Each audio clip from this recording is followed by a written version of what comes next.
بسم اللہ الذی لا یضر مع اسمہ شیء فی الارض ولا فی السماء وہو السمیع العلیم۔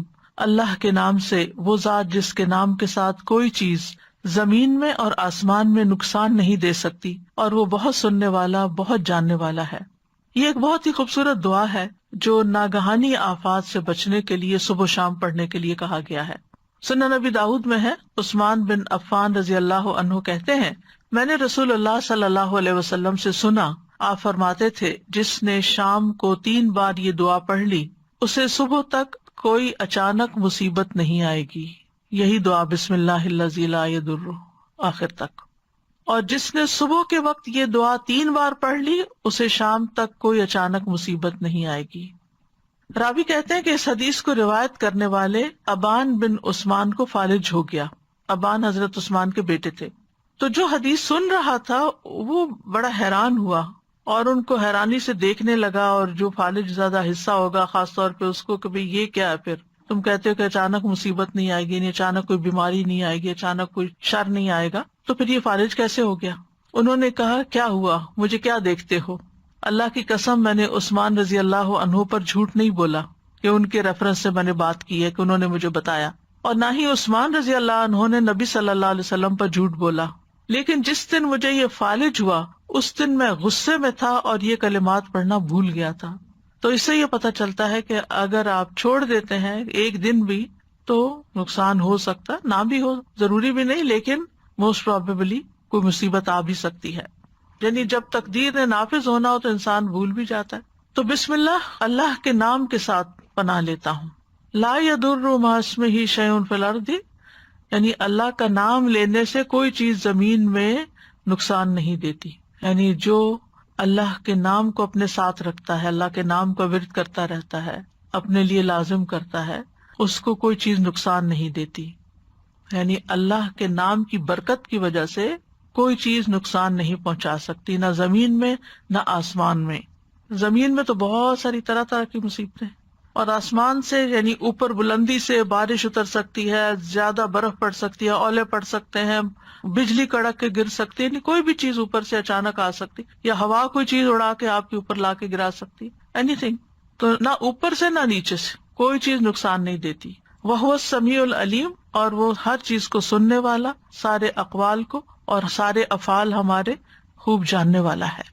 تو یہ دعا ان اذکار میں سے ہے جن کی ہر مسلمان کو صبح و شام پابندی کرنی چاہیے، تاکہ اللہ کے حکم سے اچانک پہنچنے والی مصیبتوں، بلاؤں اور تکلیفوں اور نقصان سے انسان محفوظ رہ سکے۔ امام قرطبی کہتے ہیں کہ یہ حدیث صحیح ہے، صادق و امین صلی اللہ علیہ وسلم کی ہے، اس پر ہمیں دلیل اور تجربے ہر 2 طرح سے اطمینان ہے۔ دلیل تو یہ ہے کہ یہ ثابت صحیح حدیث ہے، اور تجربہ ایکسپیرینس بھی کیا انہوں نے۔ وہ کہتے ہیں کہ جب سے میں نے یہ روایت سنی تھی تو میں پابندی سے اس کو پڑھتا تھا، پھر جب مجھ سے چھوٹ گئی تو مدینہ میں ایک رات مجھے بچھو نے کاٹ لیا۔ جب میں نے خوب سوچ بچار کی تو مجھے یاد آیا کہ میں نے یہ کلمات نہیں پڑھے تھے۔ تو یاد رکھیے کہ اس میں اصل جو حفاظت کا سبب ہے وہ اللہ کا نام ہے، بسم اللہ الذی لا یضر، اللہ کا نام لیا جائے تو کوئی چیز نقصان نہیں دیتی۔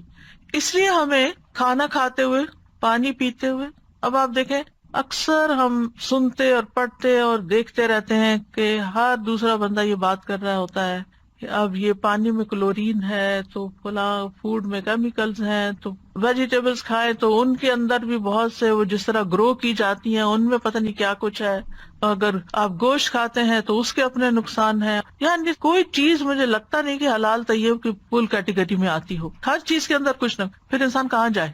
کسی اور پلانٹ پہ تو نہیں جا سکتا۔ اگر آپ یہ کہیں نا کہ آپ یہاں سے کسی ولیج میں چلے جائیں تو ولیج میں جو اگایا جاتا ہے وہ کھادیں ڈال رہے ہیں، طرح طرح کے کیمیکل ڈال رہے ہیں، اسپرے کر رہے ہیں۔ ہاں زیادہ سے زیادہ یہ ہو سکتا ہے کہ آپ کا کچن گارڈن ہو، لیکن اس میں بھی جو سوائل آپ لا کے ڈالیں گے آلریڈی اس کے اندر کچھ پیسٹی سائڈز ہوں گے، ٹھیک ہے نا؟ تو اس لیے کوئی بھی چیز بچی ہوئی نہیں ہے۔ اب پھر کریں کیا؟ جو کھائیں پیئیں اس پر اللہ کا نام لے لیں، اور اگر کسی چیز کے بارے میں زیادہ شک ہو تو پوری دعا پڑھ لیں، بسم اللہ الذی لا یضر مع اسمہ شیء فی الارض ولا فی السماء وہو السمیع العلیم۔ خاص طور پہ اگر کوئی دوائی وغیرہ کھا رہے ہیں یا کوئی انجیکشن لگا رہے ہو کہ آپ کو اس کے سائڈ افیکٹس کا خوف ہے، یا آپ سرجری کے لیے جا رہے ہوں، مطلب کوئی بھی چیز جس سے آپ کو ایک خوف ہے، خطرہ ہے، وہم ہے، تو آپ اس سے بچنے کے لیے یہ دعا پڑھ لیں۔ میٹھا پسند ہے تو اسے کھاتے ہوئے بھی پڑھ لیا کریں. اور ویسے بھی اگر ہم بسم اللہ پڑھ لیتے ہیں نا، جس چیز پہ بسم اللہ پڑھ لیتے ہیں اس کے اندر برکت ہو جاتی ہے، اور برکت ہونے کا مطلب ہے اس کی خیر نصیب ہوتی ہے، اللہ شر سے بچا لیتے ہیں. جابر بن عبداللہ کہتے ہیں کہ رسول اللہ صلی اللہ علیہ وسلم نے فرمایا، جب تم رات کو کتے کے بھونکنے یا گدھے کے ہینگنے کی آواز سنو تو اللہ کی پناہ طلب کیا کرو، اعوذ باللہ پڑھا کرو، کیونکہ جو کچھ وہ دیکھتے ہیں تم نہیں دیکھتے. جب لوگ سو جاتے ہیں تو باہر نہ نکلا کرو، کیونکہ اللہ عز و جل رات کے وقت اپنی مخلوق میں سے جس کو چاہتا ہے پھیلا دیتا ہے. اور اللہ کا نام لے کر دروازے بند کیا کرو، یعنی اپنے کمرے کا دروازہ بند کر رہے ہو یا گھر کا بند کر رہے ہو، بسم اللہ پڑھ کے کیا کریں، کیونکہ شیطان وہ دروازہ نہیں کھولتا جسے اللہ کا نام لے کر بند کیا گیا ہو. اور مشکوں کو تسمے سے باندھ دو. پہلے زمانے میں وہ لیدر بیگز میں پانی ڈال کے تو وہ درختوں کے ساتھ یا کسی چیز کے ساتھ لٹکا دیتے تھے تاکہ ہوا لگتی رہے، پانی ٹھنڈا رہے. تو اس کو آگے سے پھر باندھ کے تسمے سے تب لٹکاتے تھے یا رکھتے بھی تھے. ظاہر ہے وہ کہیں بھی رکھے تو پانی نکلے گا. تو جب اس کا منہ بند کریں، بوتل کا ڈھکن بند کریں، فریج بند کریں، بسم اللہ پڑھ لیں. مٹکوں کو ڈھانپ دو، یعنی جس میں سے پانی لے کے پیتے ہو. برتنوں کو اوندا کر دو، کھلے برتن نہیں چھوڑو. یہ حفاظت کے سارے طریقے ہمارے دین نے ہمیں سکھائے، اور اللہ سے بڑھ کر کون جانتا ہے، جس نے وحی کے ذریعے نبی صلی اللہ علیہ وسلم کو یہ ساری باتیں سکھائی اور پھر آپ نے ہم تک یہ پہنچائی. تو ہمارا دین کتنا خوبصورت دین ہے کہ جس میں صرف دین اور آخرت نہیں بلکہ دنیا میں رہنے کے طریقے بھی سکھائے اور دنیا میں حفاظت کے ساتھ رہنے کے طریقے بتا دیے.